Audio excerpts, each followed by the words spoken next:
अश्विनी कुमारू, मतलब जिनका जन्म घोड़े से हुआ था, हिंदू पुराणों में दिव्य जुड़वा वैद्य हैं। वे अपनी युवा ऊर्जा, आयुर्वेद में अपने कौशल और अपने तेज आकाशीय रथ के लिए जाने जाते हैं।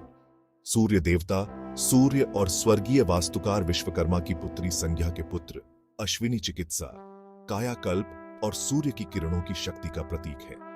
उनके जन्म की कहानी ही परिवर्तन और चिकित्सा की असाधारण शक्तियों का प्रमाण है। देवताओं के वैद्य होने के नाते वे दुख को दूर करने और स्वास्थ्य और कल्याण को प्रदान करने वाली ईश्वरीय कृपा का प्रतिनिधित्व करते हैं।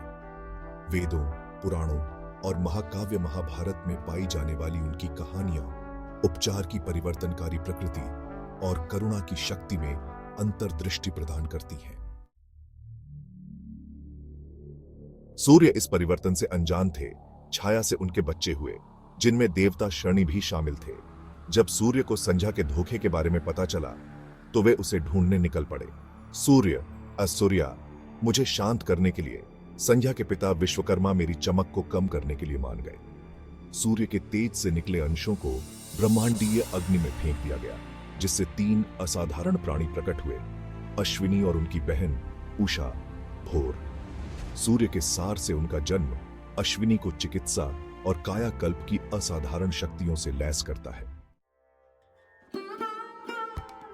अश्विनी अपने चमत्कारी उपचार करने के लिए जाने जाते थे, जो जीवन और कायाकल्प पर उनकी महारत को दर्शाते हैं। एक प्रसिद्ध कथा में एक बुद्धिमान ऋषि च्यवन का कायाकल्प है, जो एक श्राप के कारण समय से पहले ही बूढ़े हो गए थे।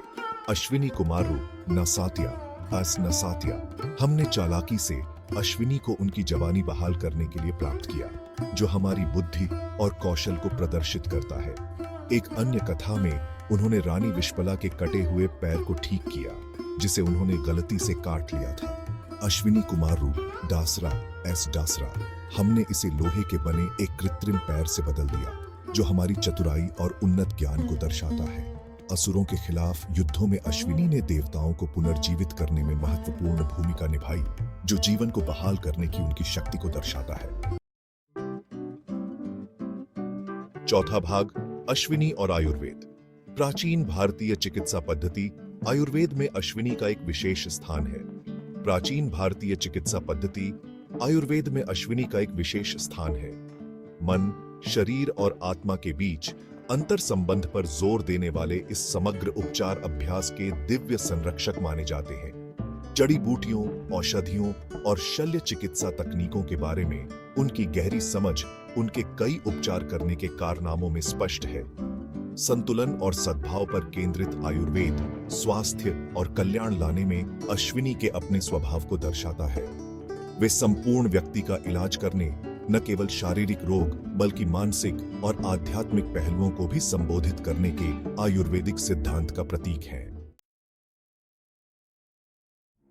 पांचवा भाग, शारीरिक चिकित्सा से परे। अश्विनी की चिकित्सा शक्तियां भौतिक क्षेत्र से परे हैं। वे रिश्तों को ठीक करने, टूटी हुई आत्माओं को ठीक करने और खोई हुई आत्माओं का मार्गदर्शन करने से जुड़े हैं। उनके मिथक करुणा, अंतर संबंध और चिकित्सा प्रक्रिया में निस्वार्थ सेवा के महत्व पर प्रकाश डालते हैं। वे चुनौतियों को पार करने और पूर्णता प्राप्त करने के लिए व्यक्तियों को सशक्त बनाने वाली ईश्वरीय कृपा का प्रतिनिधित्व करते हैं। उनकी कहानियां हमें याद दिलाती हैं कि चिकित्सा केवल बीमारी की अनुपस्थिति नहीं है, बल्कि पूर्ण कल्याण की स्थिति है। छठा भाग, अश्विनी की स्थायी विरासत। अश्विनी कुमार हिंदू पुराणों में आशा और चिकित्सा के स्थायी प्रतीक बने हुए हैं। उनकी विरासत हमें शारीरिक, मानसिक और आध्यात्मिक कल्याण के लिए प्रयास करने के लिए प्रेरित करती है। उनकी कहानियां हमें सभी प्राणियों के अंतर संबंध और चंगा करने और बदलने के लिए करुणा की शक्ति की याद दिलाती है। जैसे ही हम जीवन की जटिलताओं को नेविगेट करते हैं, अश्विनी मार्गदर्शक प्रकाश के रूप में काम करते हैं, जो हमें अपने भीतर चिकित्सा की शक्तियों को अपनाने और जरूरतमंदों को मदद करने के लिए प्रेरित करते हैं। आशा और कायाकल्प का उनका कालातीत संदेश गूंजता रहता है, हमें याद दिलाता है कि विपत्ति के बावजूद चिकित्सा और पूर्णता हमेशा पहुंच के भीतर होती है। आउटपुट